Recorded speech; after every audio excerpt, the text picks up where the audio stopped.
Make sure I go live on Oh yeah. Instagram. Mm-hmm. Okay. I'm live on the gram. I'm right there with you. Ooh, child. I hope y'all ready. Because we're going to be talking about why some of us are in toxic relationships. Or maybe your relationship ain't that toxic. It's just that you're in something that's over functioning. You think it's toxic, but you're over functioning in your relationship and you're exhausted. And so we're going to be going behind the mic today because we talked about this on our episode part 2 of The Ugly Side of Love. And that is how enablement is killing intimacy in your relationship. So, Mm. ooh, I hope y'all ready. Drop your comments, your questions. I'll make sure we share the link. If you have not listened to this episode, I promise you want to go back to listen to it because Mm. it was game changing. It was game changing, and we really dropped some gems on not just enablement, but also what does safety really look like, and it shouldn't Mhm. look like you having to abandon who you are in the relationship in Uh-oh. order to be fully present. Not You already gave me some thoughts already from that last statement you just said. I said, so you trying to have these people get knocked out early. or Usually we get, you're the one up here eating with the people. yeah, I mean, it's in the middle of the day. What you mean? We family now. We didn't got on to their business, exposing their hearts, telling their relationship is trash.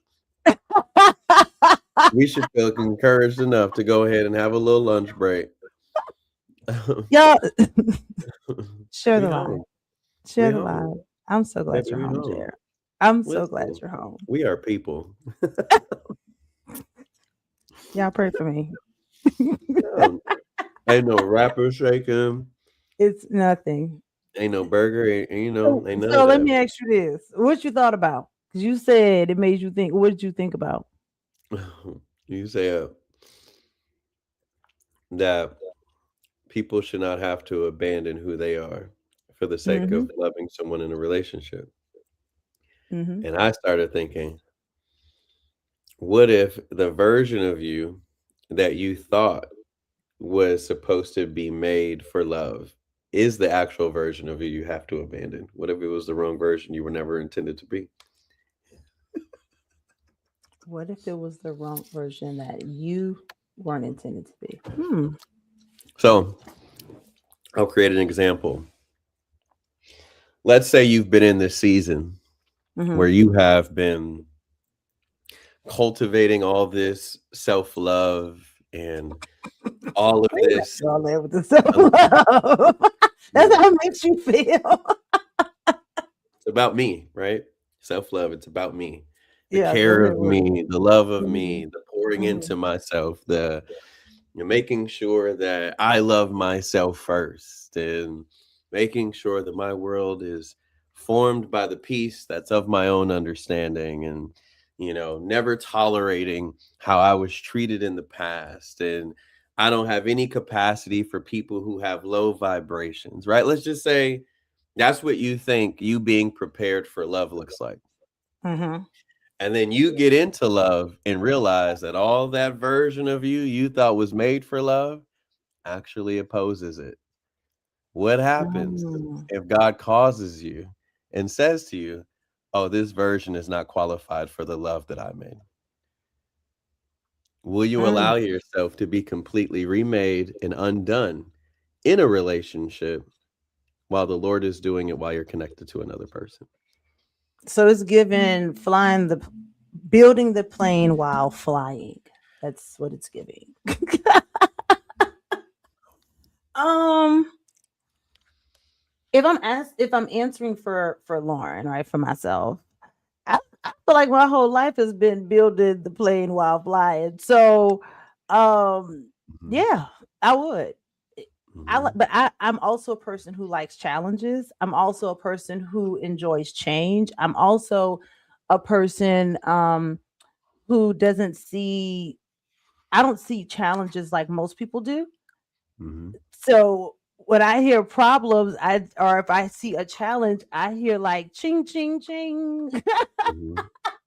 So my brain is always thinking that way. So even, I mean, because my whole life has been, especially up to this point of me understanding, okay, all that I had to go through was for these moments that I'm in now. Hmm. They prepared me for these moments.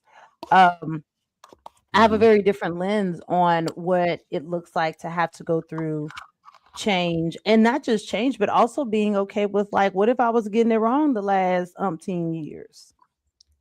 And now at 38, with one gray hair, I'm finally getting it right. So, I think when you're not open to change, then you're probably just open to the grave at that point.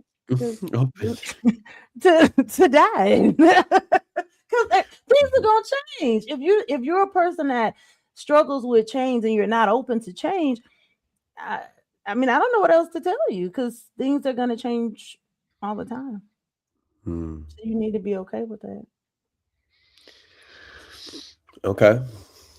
That's just my 2 cents. I like the dime you Y'all can gave. drop it in the I'll chat what I'll y'all think. raise you. I'll raise you eight more cents to make it a Come dime on. because I thought it was good. Not looking for a dime. The statement was based on enablement, which is a huge core of what we talked about in the last episode. It was. Have we ever thought that the person we have enabled the most is ourselves? Mm, child. No. Because we always be like, I enable that. Like, we take ownership of it for the other party, but I don't think we have ever taken. I mean, I've never taken ownership of it for myself. Hey, Hmm. Linda. Linda said, "You still a baby, 38." I am, honey. Hi, Linda. Yeah, That's a good it's question. yeah. We always like if you ever hear topics about enablement, it's Mm-hmm. always about the other person in the relationship, but never about our relationship with ourselves. And the person who I think we give the most empowerment to ensure that our truth about ourselves, our reality about ourselves, our lens Mm-hmm. about ourselves, our quality of life that we think that we should have, all these things that we have become so declarative about, we have not only demanded ourselves to create a foundation where we are always encouraging, uplifting, affirming all of these mantras about what a life is Mm-hmm. and what love is. And the person who's doing the enabling is us. And then we get in a relationship, watch this, and somebody opposes that. And the thing that's in them to oppose it is godly. And we would say that they can't be right for us because how dare they oppose something that I have come to a declaration in and of myself. So now Mm-hmm. anybody who won't surrender to the enablement of my own self ability can no longer be in the ecosystem of my life or relationship. So enablement doesn't just work with how am I causing someone else to be withheld from taking up their cross, from allowing God to be the source of their life, or allowing God to be their healer, their counselor, everything that they are needful of life, we are standing in the way of because we're trying to remove Jesus for the thing that only he can be. We think that it's Mhm. our job to be the mediator between them and the Father. We think it's our job that only I'm the only one who you could get to the Father through, right? So, but now there's the enablement of self where we've already declared ourselves to be God. Mhm. We've already put a throne in the middle of our life and said if you don't come and bow to it, then you can't walk with me.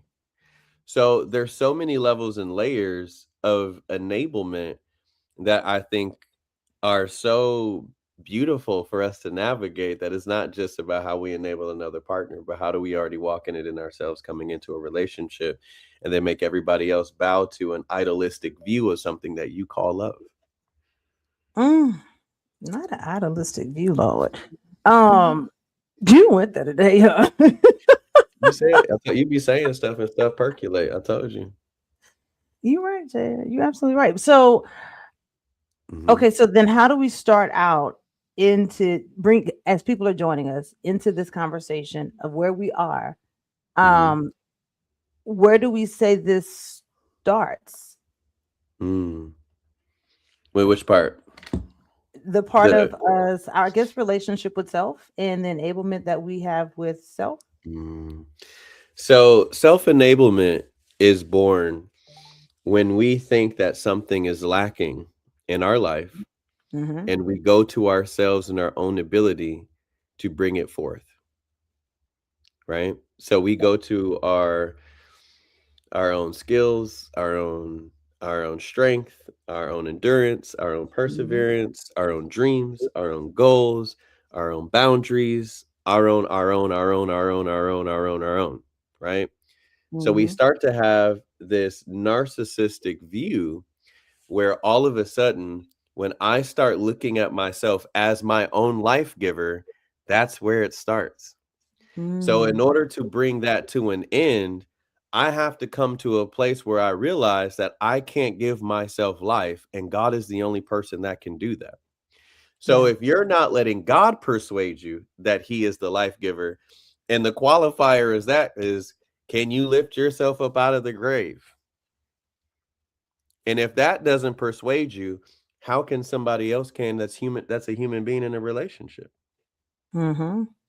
So we are already in a space of cold-heartedness. We are already in a space of disconnection. We are already in a space of hard-heartedness where our heart is so stony that life can only be found based on our ability of where we think we are the source of it is praised, and we call that love. And can I tell you, a lot of this soft life movement stuff is a lot of that.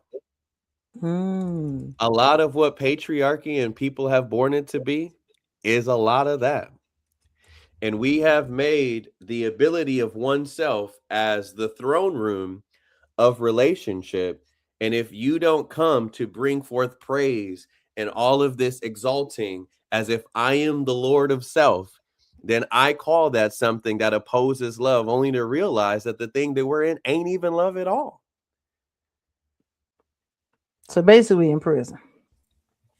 Yeah, we're in a prison that we've built ourselves, but we think, but because it's material, and because from our earthly point of view, and because of our senses to it, we start to look at it and say, "Oh man, like this person has a beautiful life." You ever notice in the world that Mm-hmm. people who are found very attractive, who have an image, a physical form, Mm-hmm. uh, a person who has really nice things, person who has a lot of money, if you have something that's material that Yeah. makes the world say, well, they must be doing something right because look at what all they have, Come right? on. What we have done is we have allowed our senses to be submitted to the illusion of where life is found because this person has stocked up on all material and dead and non-eternal things that we think that they have found the answer unto life. And so what happens is these people are so used to being exalted. That's why you see it in ministry all the time, where churches are so perverted, why companies are so perverted, why the Mm-hmm. government is so perverted. Where we see perversion in the world is found where people have exalted themselves. And because people see an earthly or material result, they think that they have the answer to where life is found. And then all of a sudden, now we're in the submission to another idol called your Mm. spouse, called your mentor, called your parent, called a celebrity, called your pastor.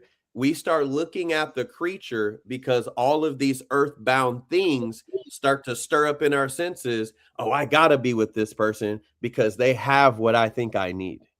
Yeah. And we call that submission, but it's really bondage. And we can't Mm. tell the difference between the two. So we're enabling someone, thinking we're loving them, only to realize we're only in bondage. Mm.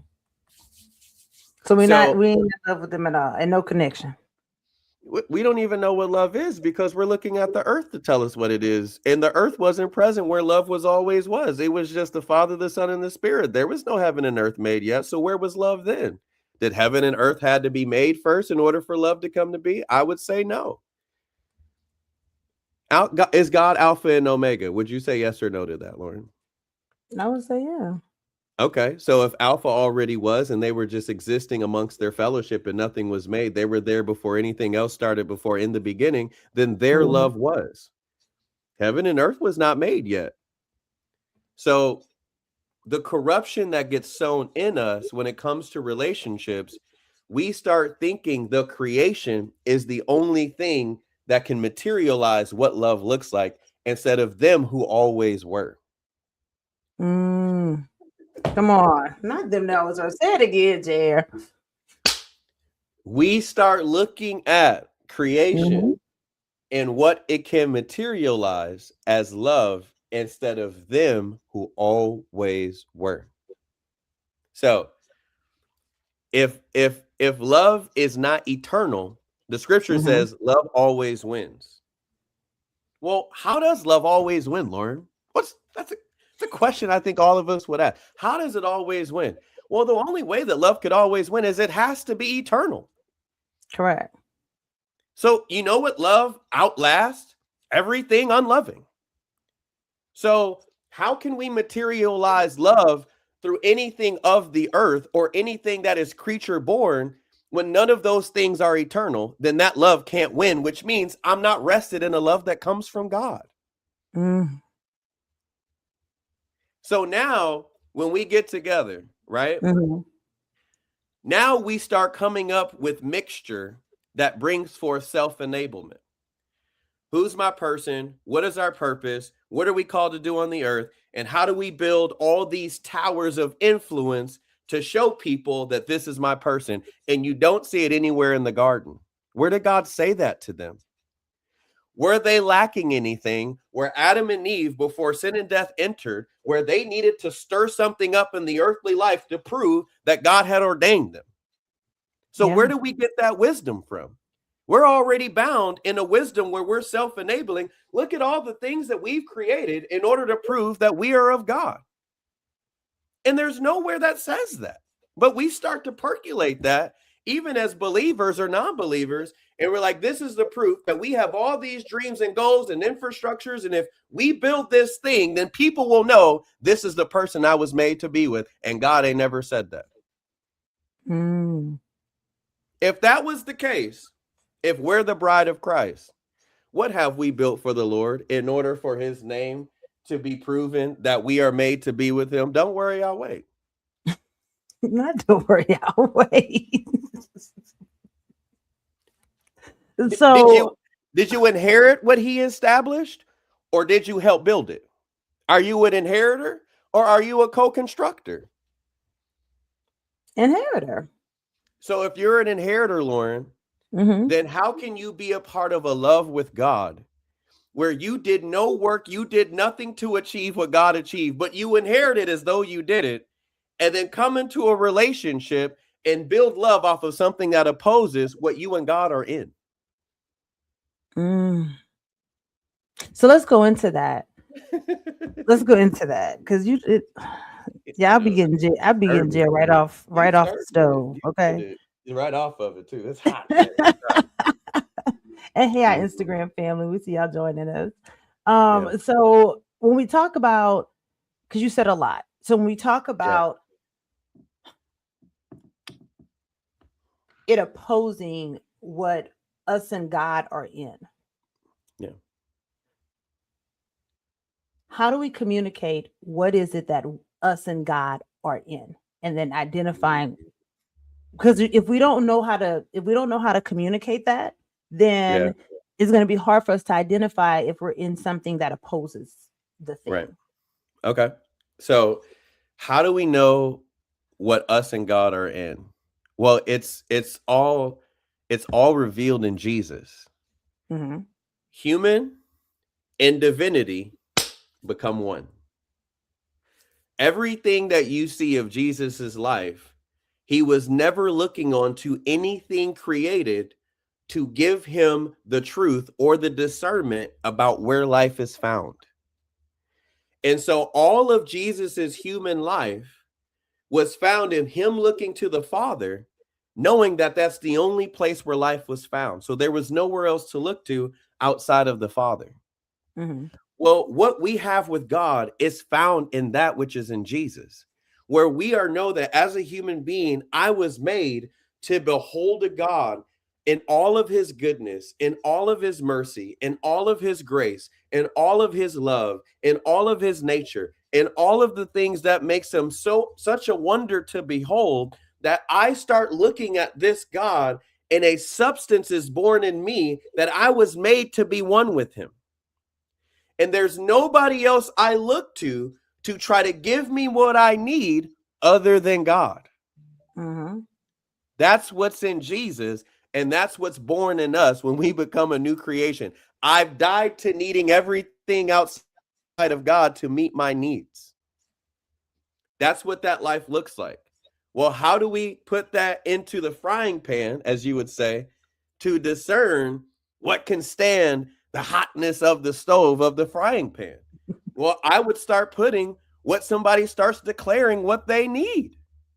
When we're in Mm. relationship, what's the first thing you interview, whether you're dating, whether you're in a friendship, or whether you're in parental? What I need, what I need, what I need. If you can't meet my need, let me know so you don't waste my time. We do it with our parents. We do it with family members. We do it with our friends. If this person can't keep up with me, if this person isn't matching my dreams, if this person doesn't in the space where they're succeeding in their goals, if this person isn't working out, if this person isn't going to therapy. So all these things that we need that we think will bring us satisfaction concerning a life or a relationship or love, it will get in that frying pan and you'll realize it cannot stand the flame of that because it ain't born on our life with God.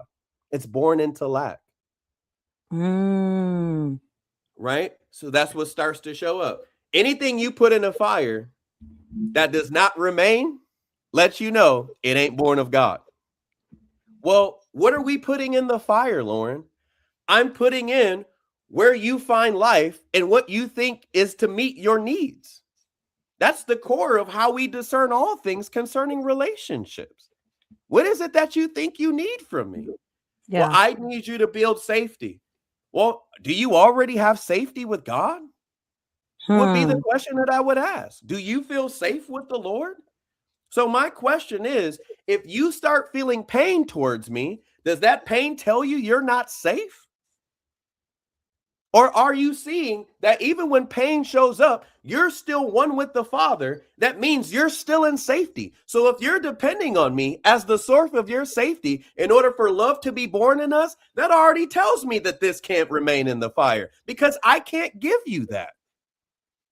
The only safety that I can provide, as I said in the clip that I posted, is to tell you I will never be God to you. I can't heal you. I can't fix you. I can't conform your image. I can't bring you resurrection. I can't bring you a life where I can satisfy all things and I'll run out. I run out. I run out for myself. That's why I died to me, because I kept running out of trying to love myself. Yeah. Soon as my nervous system triggers, there's something Jeremy got to figure out. As soon as trauma comes up, it's something Jeremy's got to figure out. As soon as Ava gets too heavy for me to do it as a single parent, there's something I got to figure out. And I started realizing, God, I don't have the capacity to love myself. And God's like, that's why I put myself inside of you. So you would no longer have to worry about clothing yourself. I do all the loving and care for Jeremy, so you can just be. So self-love isn't about figuring out how when something happens to Jeremy, I tend to myself. It's when I see things happen to me, I see God tending to me. That's self-love. So now when I put it on the frying pan of relationship, I no longer depend on this person to come and resolve things for me in order for me to feel like everything is satisfied and resolved in my life. Okay, so let's pause right there. Okay, go ahead.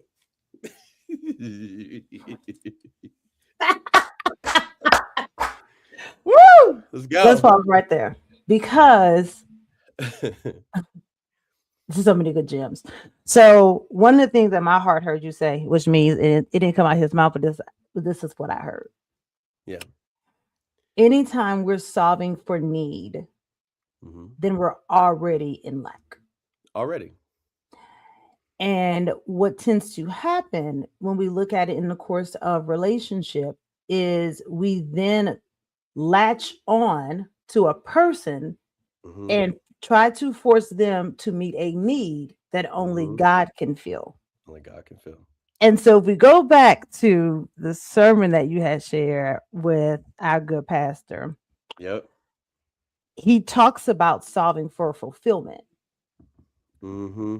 and how oftentimes what we do is we look to other things to try to fulfill us versus going to the Father. So we try to go do our own thing. I'm gonna go get this, do this, and we try to operate in our own strength only to try to like avoid the thing that we should have gone to in the first place. And then we go to God as like a last resort because now we done tried everything on our own and we're like, I can't, I've tried everything on my own and I can't. So now can I come over here with you? So what you're saying is so good. What we're discussing is the reason it is the root of divorce. The root of divorce is founded in two people needing each other for life in one another. Which is why they can't make it last forever. Because they can't give each other that. Correct. Irreconcilable differences are two people coming to the fact, I can't give you life. No. But instead of going to the Father to reconcile them as the life giver, they see that they can't do it. So they end the relationship instead of allowing themselves to die. The relationship ain't the problem. It's you not willing to die so that you can see where life is found.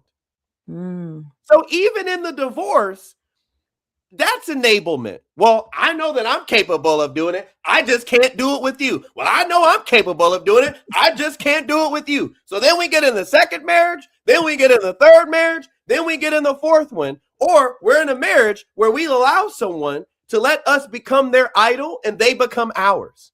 And then they say, we've lasted 40 years, but you've been in idolatry. Yeah.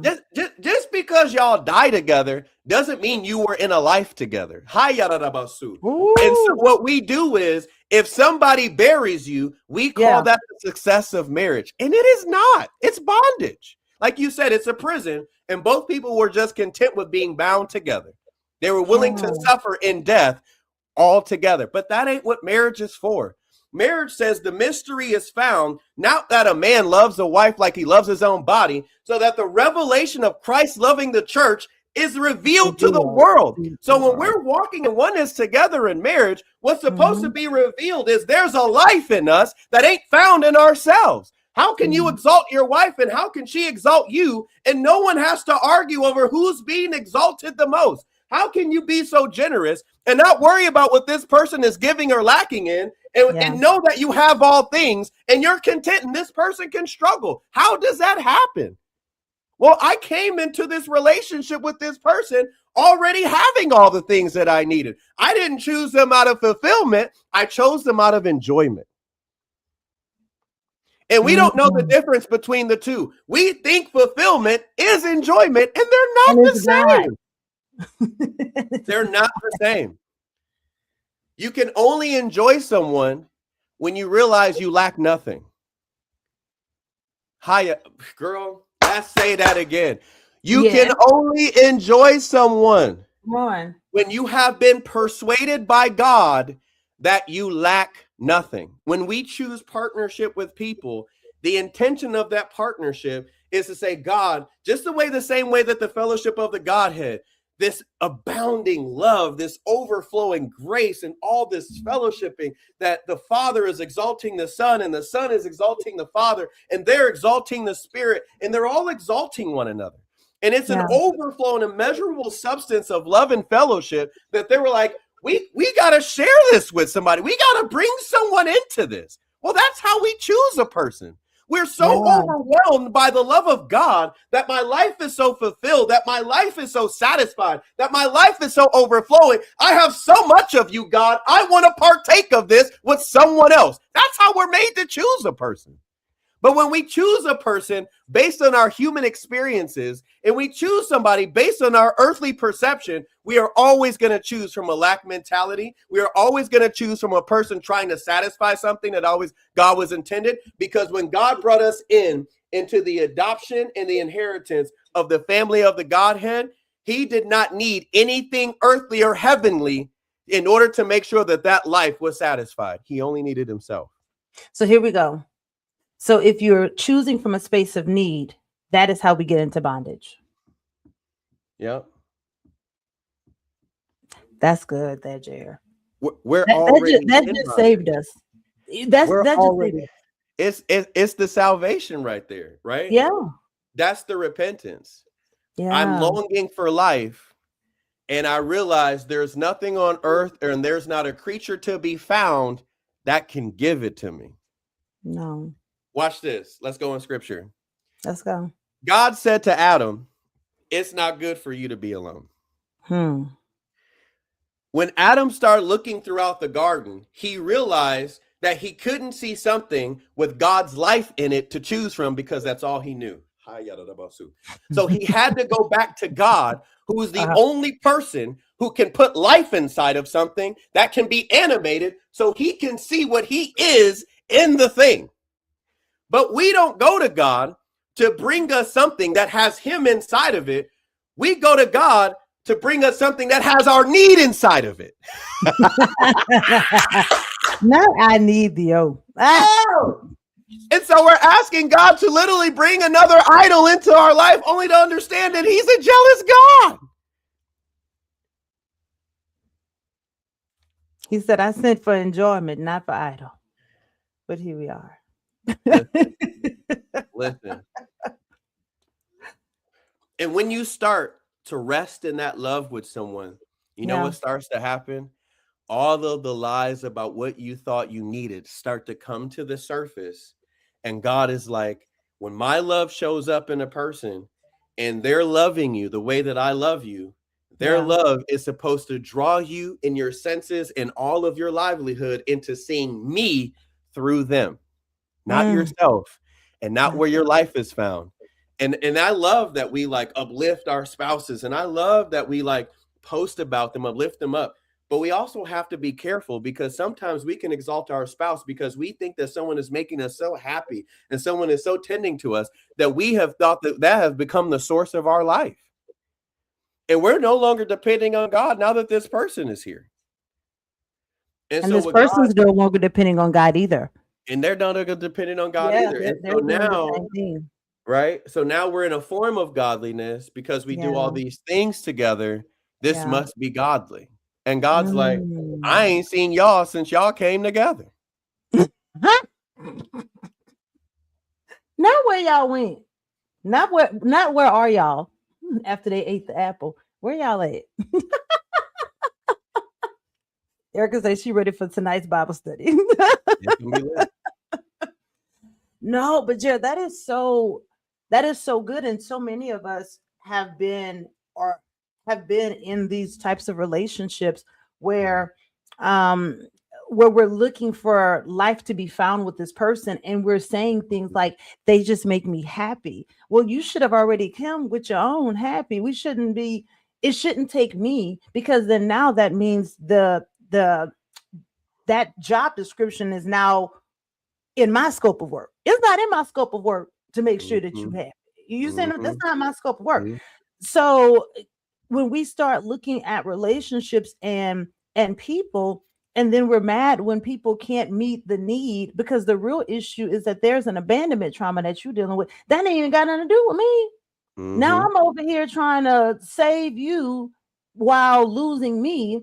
And God's like, what are y'all doing? You know what I'm saying? Like, what's really going on here? Because this is not what this was not the intent that I had when I created the both of you.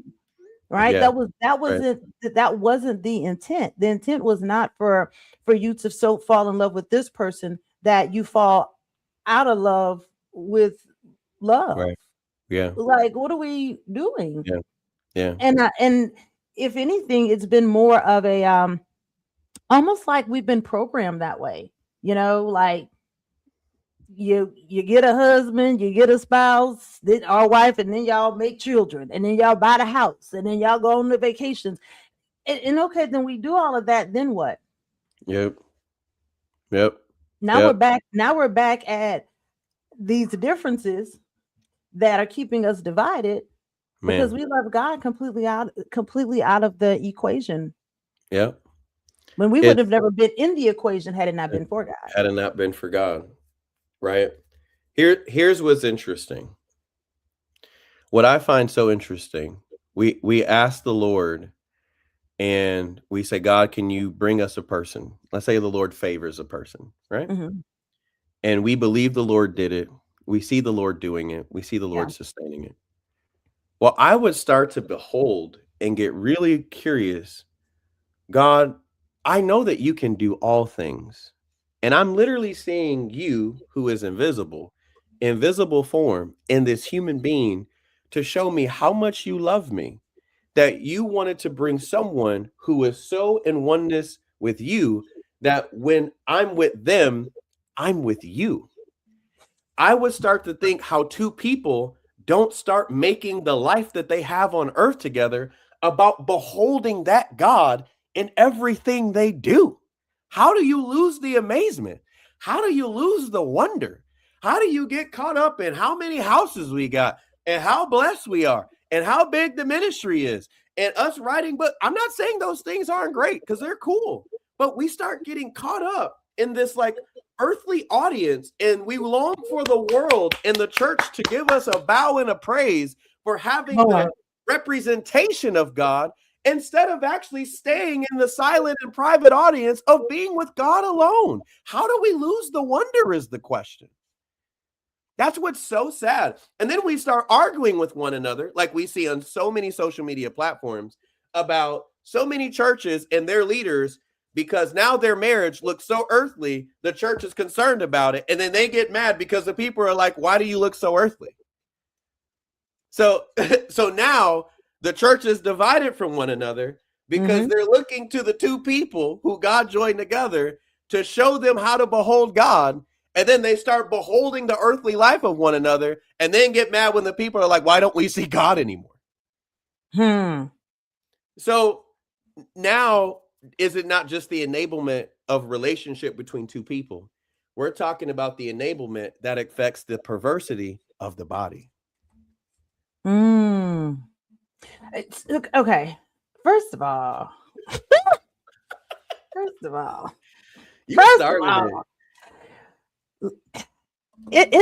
the when I'm with God, like when I'm with the person, I'm with God too. Like, is that that's the end of life for me? I done went on.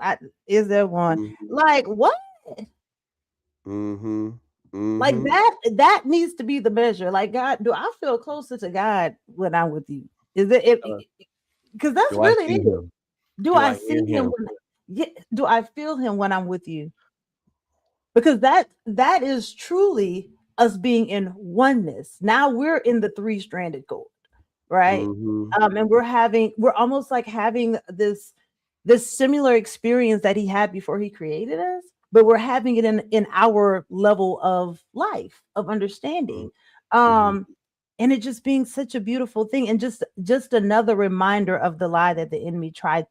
He didn't try. He sold it to Eve, which was that there was some separation, that there was going to be some like God was trying to keep them out of this. Like, you at this realm, but you really could get to this realm if you got this.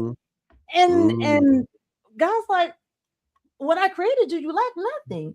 What I was experiencing, I made sure you get to experience it too.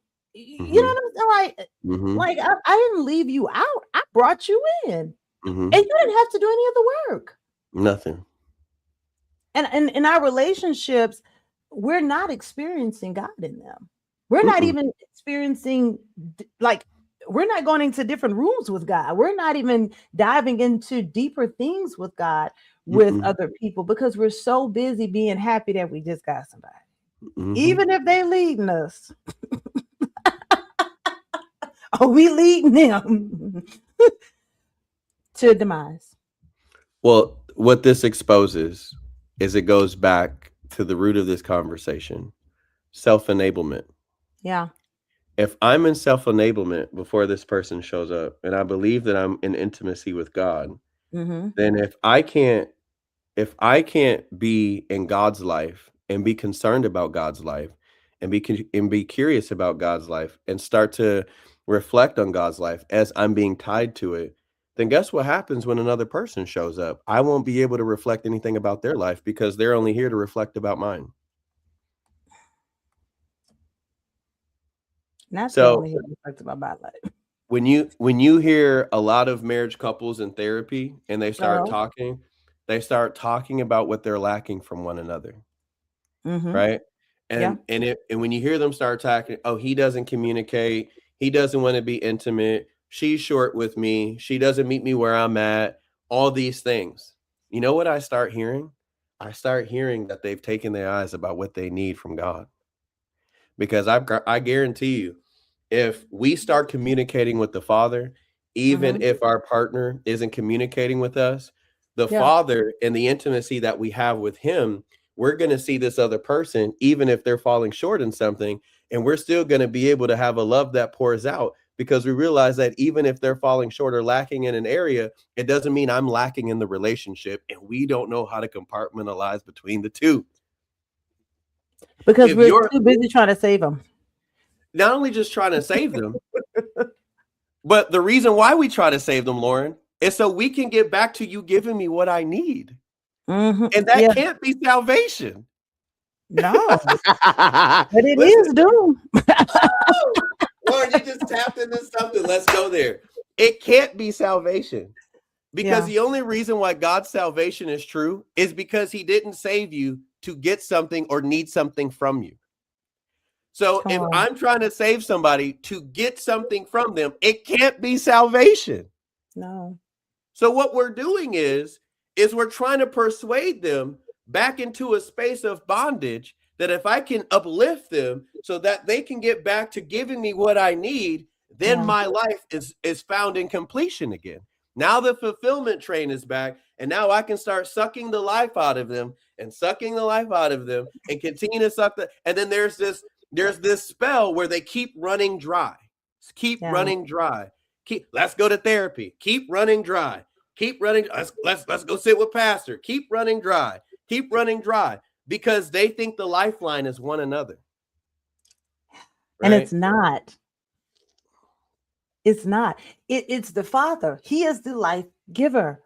So when we see that, I often question and ask, how often do we pray together?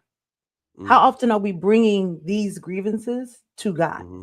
Mm-hmm. Are we bringing them to God separately, individually? What is this looking like? Because when we don't bring it to him, then we bring it to Father, then we're bringing it to him, and now we're mad that the man can't fix it. Why you keep acting like that? Why you keep that? I don't understand it. Well, if you just bring it to his daddy, bring it to him. And if you really want to know how to show up in this, like, how do I walk alongside this person, not save them, walk on the side of them as they're walking to you. Maybe they just need somebody to reach out and touch somebody's hand, and we're going to walk together. How do I do that without trying to control the situation? Because let's go back to Genesis. After the fall, what did he say to the woman? He said, you're going to have painful pregnancies. Childbirth is going to be painful. And he said, you're going to try to control your husband, but he will rule over you. And when people hear that, they hear it as this curse. But honestly, if we lean into it, it's order. Because when you look at the word rule, by definition, is order, right? So if we're looking at it from a space of order, control is connected to fear. So if we're trying to control over you, then there's something that we're in fear of. There's something that we're in lack of, which is why we're not in fulfillment. And that is out of order. And anytime something is out of order, it doesn't work. But when you have the proper order, now you have covering. There's things that come with a rule. There's boundaries in a rule. There's a system in a rule. So there's a system of success that happens when you have a rule. But people don't like that. Because they feel like rules are meant to be broken. By who? They're not What's meant the to be rule? broken. So what's the rule The rule of of what you're which talking about regarding relationships? You see how people oppose it. Oh yeah. So when we think about what's the rule, we go back to what does the word say? Mm, How are we supposed to show up? Because God is the word is what gives us these commandments, right? We have the 10 commandments, we have the explanation of how we should show up as husband, as wife, Proverbs mhm, 31, Ephesians 5, how we should show up in family. So when we go back to the word is the it gives us the blueprint of what this should look like as we're operating in this life, right? mm, So that's where the rule is. It's not mm, and the rule is not about control. It's not it at all. If anything, it's how to help you win, how to enjoy fulfillment. How do we stay in these things? And God gives us these examples and these stories in his word of other people, right? mhm, That we can see ourselves in, but most importantly, see God in it all, because he's mm, showing you what was it like for me to come mhm, from heaven to earth, to mhm, come clothed in the same flesh that you have. mhm, And it wasn't that his life was simple. So we mm, shouldn't be looking for that, mm, right? If we're doing what we see the Father do, what do we mm, see him doing? That mm, goes back to helping us identify, okay, the things that we're doing that are out of alignment, how do we get back and how do we get this together where we are not trying to be each other's gods, where we're mhm, not trying to control the other person, because we know that's connected to fear. And if we're operating in that, then there also means that vulnerability is not present. So then mm, truth is not either, right? mm, So we're trying to solve a problem that ain't really the problem. How do we mhm, get back on track? And I mm, think that is something that oftentimes we're not really thinking about, because we're trying to be right about the person. mhm, And that's more important to us than us really looking at what was God's initial design and intent when he created us. mhm, mm. Okay. There's a lot I want to dive into that. I was like, Absolutely. I Already love know. it. No, I love it. So when we talk about the rule, God's intent, when we talk about relationships and we talk about rulership, it is the expression of the Godhead, right? Mm-hmm. So when we see male and female and we see rulership, God sees them being under the canopy and into the intimacy of the fellowship of the Godhead. So Mm-hmm. it's an equal form of submission. And what Mm-hmm. that means is both are walking in the fruit of the spirit, and that's not genderized. It's spiritualized, right? Correct. And so what we do is we start to genderize how a man should be, then we start to genderize how a woman should be, and then we let the world tell us how he should be, and then now we're in gender wars, and God's like, "Well, the fruit of the spirit is for anybody that's in and of my life." Correct. So to simplify how we stay under the rule of love is that we would be dependent upon God as the love that we were made for. This Mm-hmm. is why God says, I knew you Come on. before you were Before. formed in your mother's womb. Mm-hmm. What does that start to tell me, Lauren? What do I start to wrestle with when I hear that? That before any other relationship was formed, I was already known by the person I was made for. I'm going to say Correct. it one more time. Come on. Before any other relationship was formed, I was already known by the person I was made for. Here's where we get tripped up. We think that we are made to be known by the people we are made by instead of the people we were made for and the person we were made for. Uh-huh. So the pain that comes that I'm supposed to be known by these people. Why would they hurt me? Why would they abandon me? Why do they not equalize their love? Why did they reject me? Why did they Mm-hmm. do this to me? Why? And I'm not saying those things aren't harmful. And I'm not saying that those things don't cause a wound or a trauma. That's a real experience. And I'm not here to remove it. But what I No. am here to tell you is that because we were made from the image of God, not the image of our parents, not the Mhm. image of the people who hurt us, not the image of pain. This is where we get stuck, Lauren. This is where we Yeah. come out of the rulership of love over our lives and in our lives, is Mhm. because all of our earthly experiences, we start to have it sensed, and our senses start to tell us that this is where life is found, and this is where love was made to be found. And that couldn't be further from the lie. So now, Yeah. love can only I can only stay under love's rule as long as a person comes in to make sure that none of these things that have happened in my life happen again. Yeah. Ooh, come on, Jay. And the only person who can give you that kind of love It's is God. God. I can't promise you that. When pain shows up, this is Mhm. where we struggle. I say this all the time because I think it's one of the biggest struggles in humankind. When pain shows up, we start to sense something is wrong with us and something is wrong with another person. And then when something is wrong, we go back to the knowledge of good and evil, which brings forth death. And then we start to articulate all the pain that we're sensing and feeling. And we start to discern the pain from the knowledge of good and evil. And that Yeah. pain has to find justice. And I tell you something, that pain will never be able to produce a justice that is right according to God. Come on.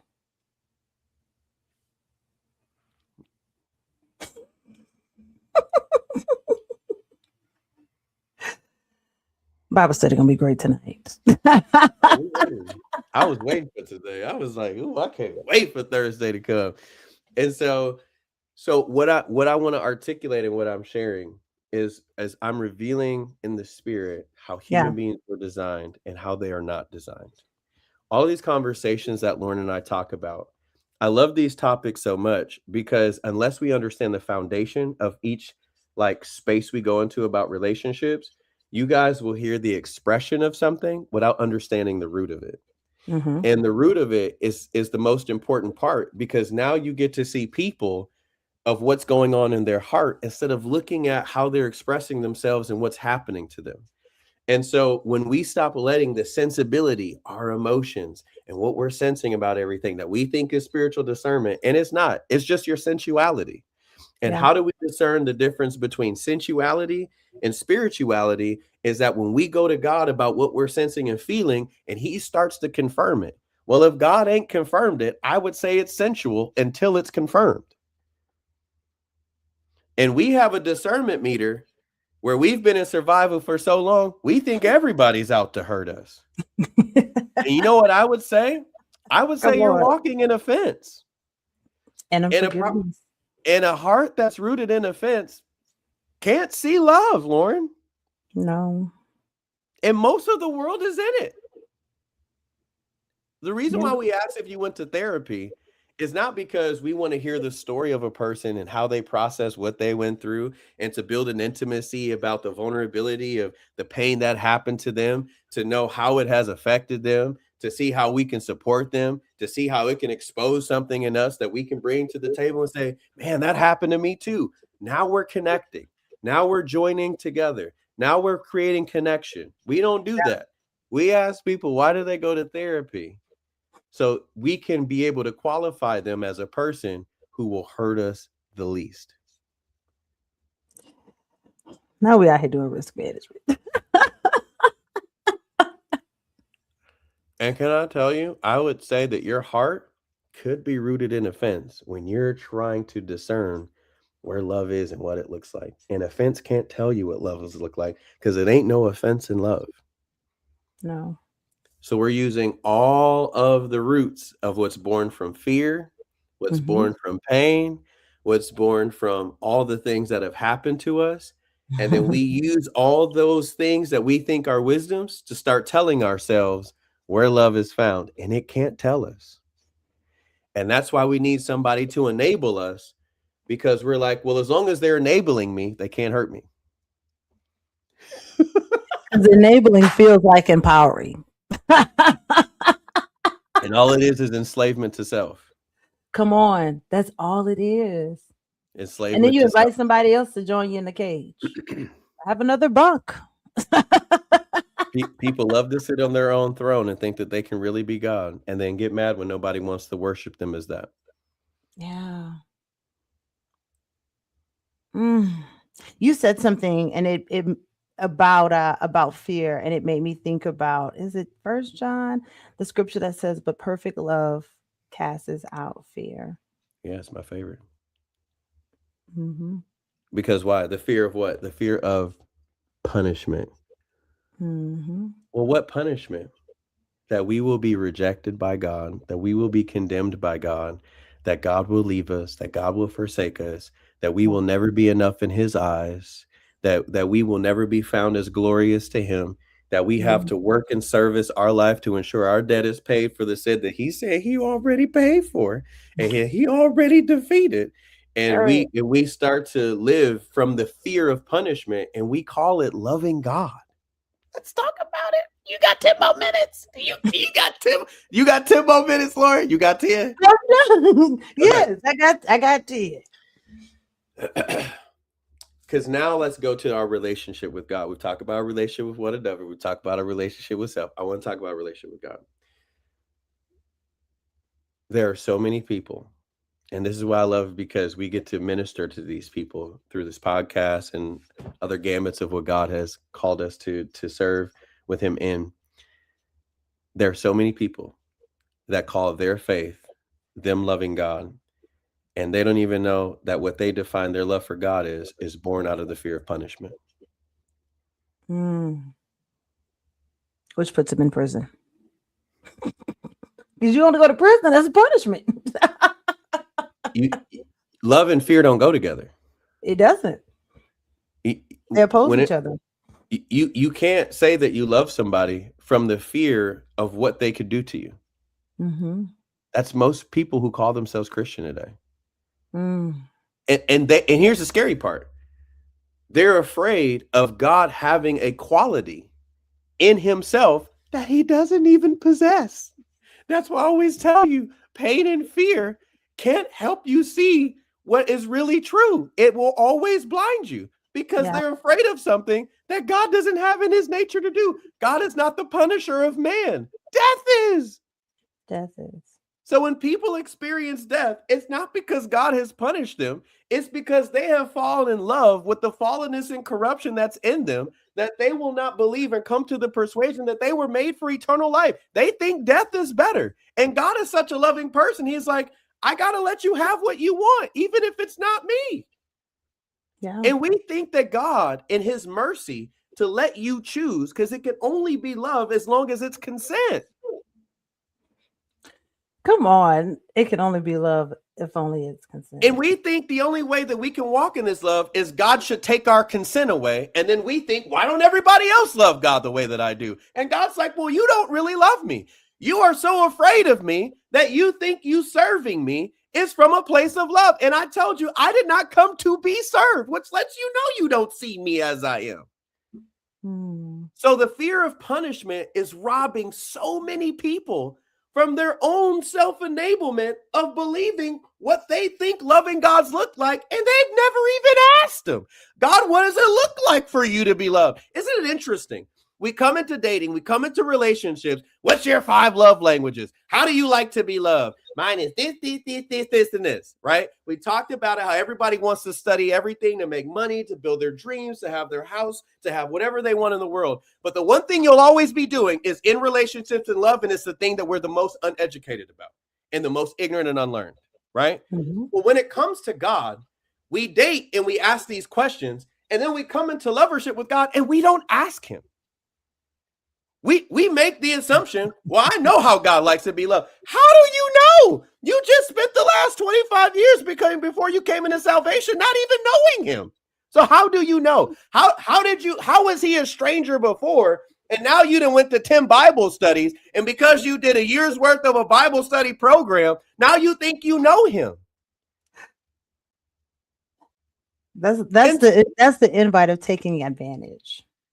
But it's enablement. We're still in self-enablement. We are still idolizing our understanding about a person that we haven't even allowed ourselves to get to know.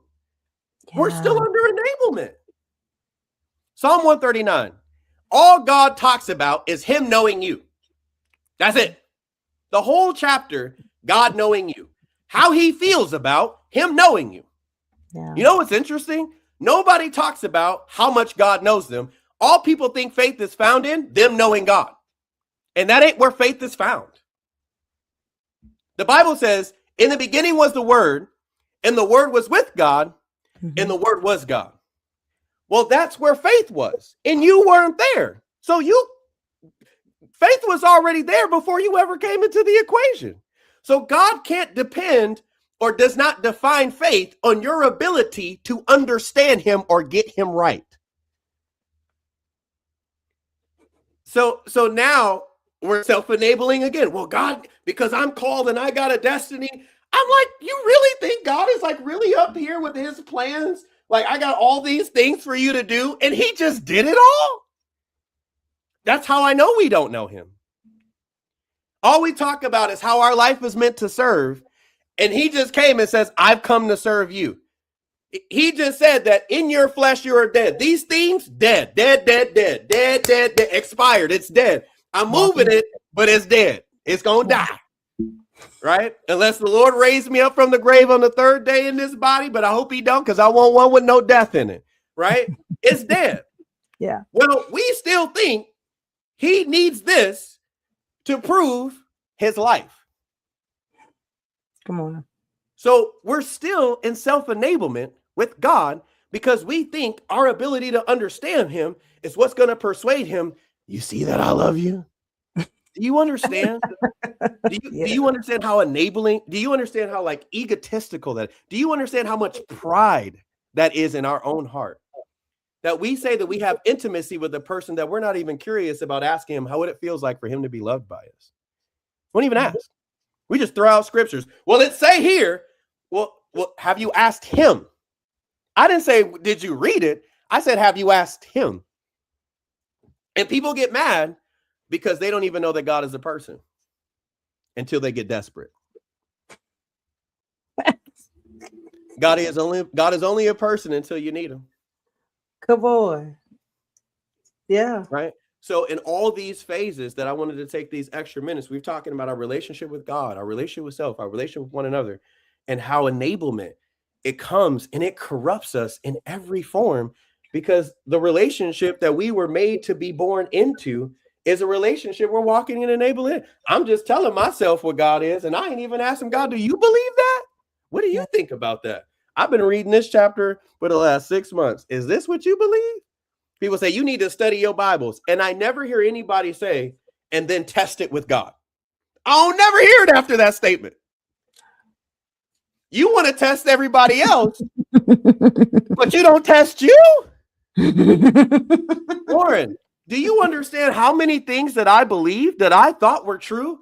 And I went through life choosing and believing from those things. And I was like, God, oh God, why is thy suffering servant experiencing such calamity? He says, because you have chosen things based on things that I don't believe in.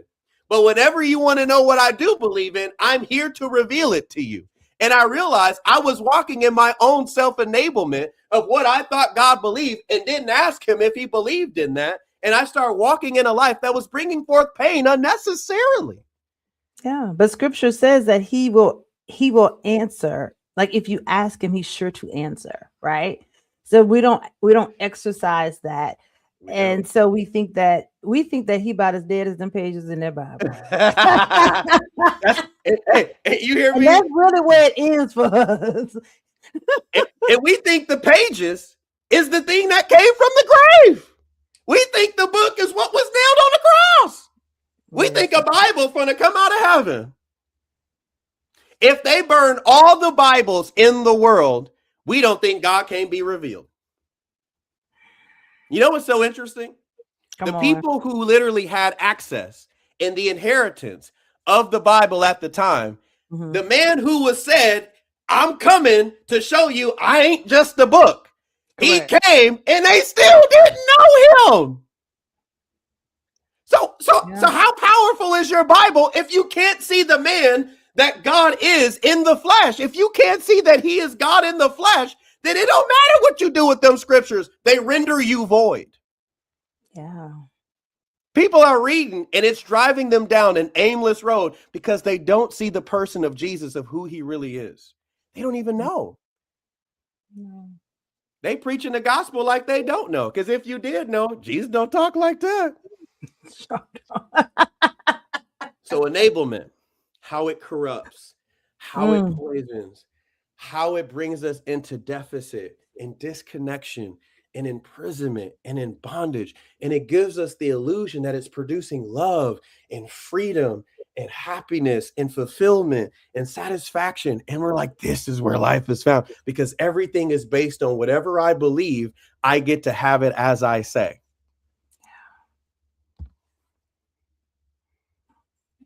That's the power of enablement. That's all I got.